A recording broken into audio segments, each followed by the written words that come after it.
When Barron Trump offered $15,000 to a struggling nurse, many questioned his motives. Was it generosity, or just another publicity stunt? It had been a long day, and Rachel Thompson was exhausted. The kind of tired that went beyond just needing a break. It was a deep, overwhelming weariness from long shifts in the emergency room, from dealing with patients who needed her care, but sometimes didn't have the means to pay for it. She loved her job, but the hospital's understaffing and constant pressure were starting to weigh her down. She glanced at the clock. 3:30 p.m. It was one of the few moments during the shift she could catch her breath, but the day seemed to drag on. Rachel had always prided herself on her ability to take care of things on her own. She'd worked hard to get her nursing degree, and now, with years of experience under her belt, she was used to handling emergencies and tough situations without asking for help. If you want something done right, do it yourself, her mother used to say. And Rachel took that to heart. But lately, the weight of everything, the long hours, the growing pile of bills, the unrelenting stress, was becoming harder to bear. She didn't want to complain. There were always others worse off than her.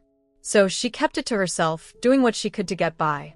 Then, while trying to squeeze in a moment of rest during lunch, her phone buzzed. She glanced down at the screen. "A gift for you." She frowned. The sender's name was Barron Trump. She opened the message, her heart skipping a beat when she saw the amount he was offering. $15,000. For a healthcare worker. Rachel's first instinct was to shut it down. Why me? She hadn't asked for any handouts. I don't need charity. But as the day wore on, she couldn't shake the thought. What if she did need help? What if she was too proud to accept it, even when it was staring her in the face? Over the next few days, Rachel tried to push Barron's email to the back of her mind. The hospital's chaos continued. Patients came in, some in critical condition, some with needs that Rachel wasn't sure the hospital could meet. She was starting to feel the strain physically, mentally, emotionally. But she kept going. That's what she did. It was the way she'd always been. Yet Barron's email lingered. She couldn't stop thinking about it. Why would someone like him want to help someone like her?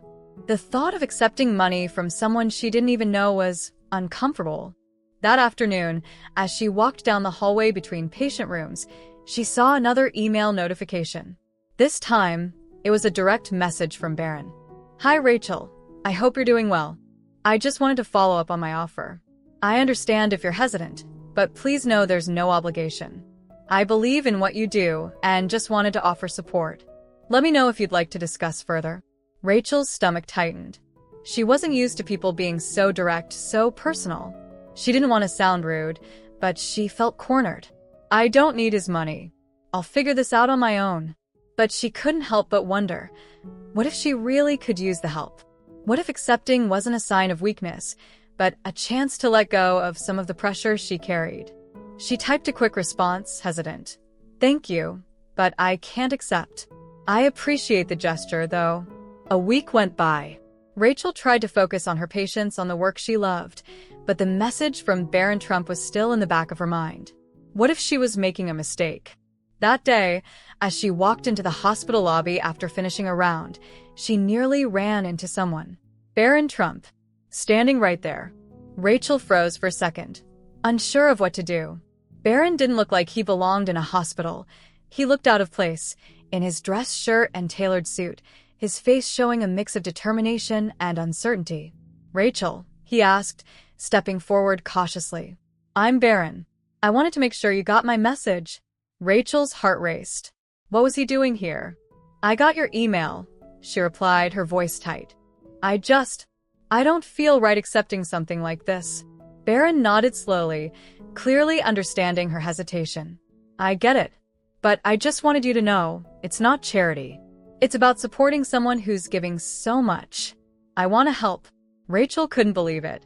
Here he was, standing in front of her, offering a generous donation, and yet, it felt like something she shouldn't accept.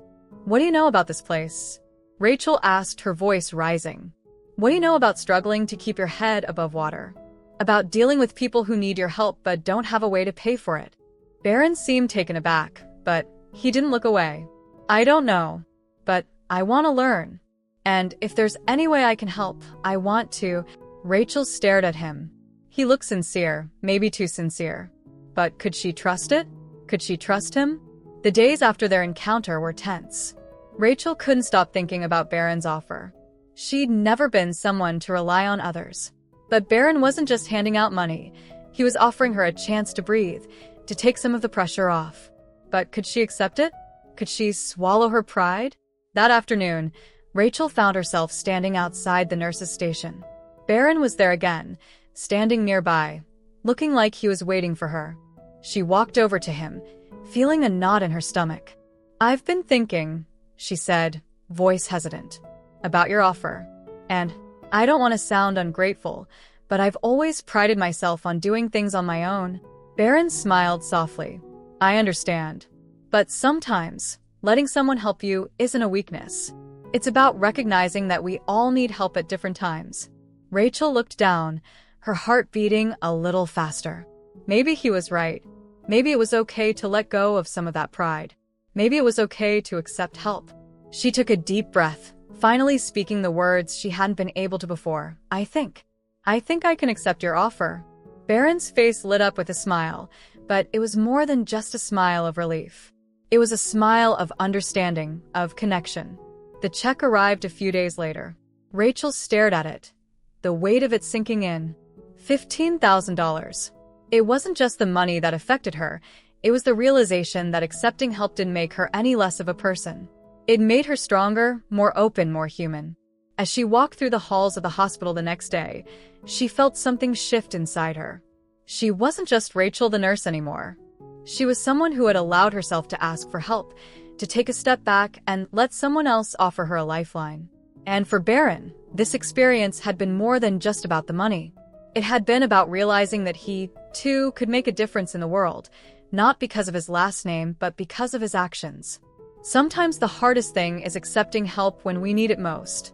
Have you ever struggled with letting go of your pride? Share your thoughts in the comments below. Let's talk about how we can support each other in times of need. Subscribe to our channel for soul-stirring stories.